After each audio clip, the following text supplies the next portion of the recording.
Pemirsa, bagaimana karakter gerakan Jamaah Ansarud Daulah dan benarkah pejabat negara menjadi targetnya? Kami akan membahasnya bersama juru bicara Badan Intelijen Negara, Bapak Wawan Purwanto. Selamat malam, Pak Wawan. Selamat malam, Pak. Pak Wawan, bagaimana sebetulnya situasi keamanan? Kita berbicara mengenai situasi keamanan dulu menjelang pelantikan Presiden dan Wakil Presiden terpilih.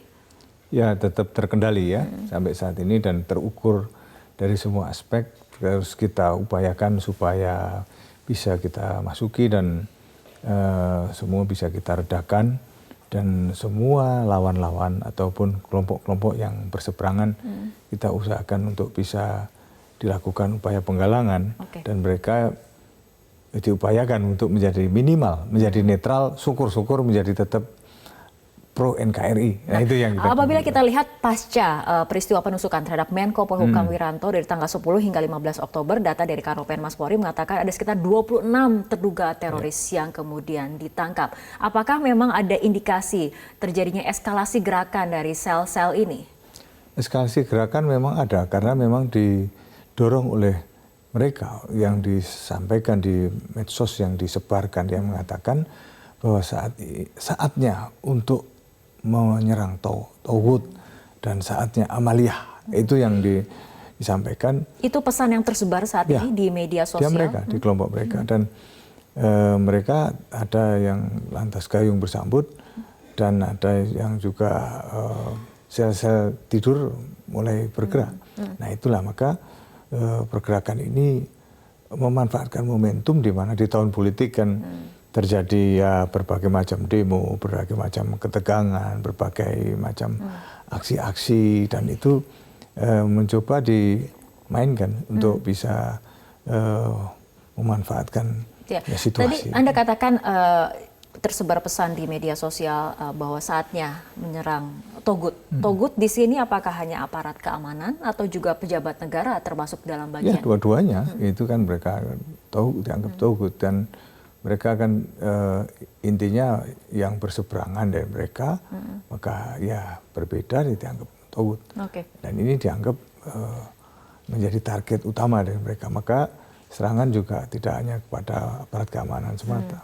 Nah, itu yang lantas kita juga mencoba menggali modus-modus yang ada di mereka, karena modus mereka berubah dari satu ke tempat lain, dan juga cover name, cover job, dan cover story. Nah, ini yang coba. Ini 26 terduga teroris tersebar, kemudian ditangkap di berbagai macam daerah, mulai dari Bali, Sulawesi Utara, Jambi, Bandung, Cirebon, Lampung, Bekasi. Apakah ini satu sama lain saling berkaitan, termasuk ada kaitannya dengan peristiwa penusukan Menko Polhukam Wiranto di Pandeglang, Banten? Ya, mereka memang saling komunikasi lewat virtual, dan satu tertangkap hidup, kemudian mengungkap si A si B yang menjadi jaringannya, maka segera itu ditindaklanjuti, dan ada faktor turunan dan ke samping maupun ke atasnya semua tetap diburu di berbagai kota, dan segera dibuka rencana selanjutnya maupun juga rencana cadangan yang mereka lakukan. Dan dari penggeledahan kan banyak temuan-temuan, baik itu senjata, bahan peledak, senjata tajam atau bahkan racun, dan lain-lain. Pak Wawan, mengenai rencana yang tadi Anda katakan, target utama, target besarnya dari pergerakan ini apa? Ya, sebetulnya mereka ingin melihat situasi yang menghangat ini, mereka ingin bareng-sinang atau bareng-bareng membuat sedikit gesekan yang ada, dan makin diupayakan meluas, dan ini dianggap sebagai kesempatan untuk melakukan amaliyah tadi. Dari informasi intelijen, apakah momentum seperti pelantikan Presiden dan Wakil Presiden terpilih merupakan salah satu target besarnya?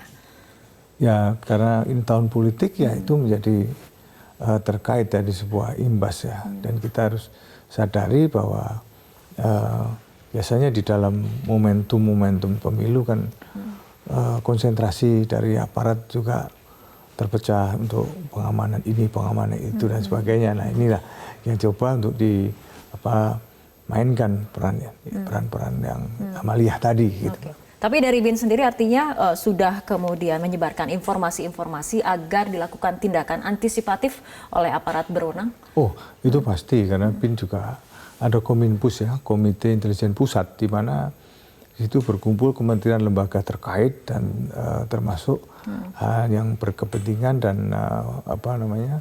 terus di dalam disatukan untuk bagaimana membuat kebijakan-kebijakan sistem pengamanan yang ada, termasuk juga KIRKA, perkiraan keadaan itu yang ada di situ, dan selama ini kita lihat masih under control. Oke, nah kita harapkan memang situasi keamanan tetap terkendali, terjaga dan juga kondusif. Amin. Terima kasih Pak Wawan telah berbincang bersama kami malam hari ini dalam Prime Time News.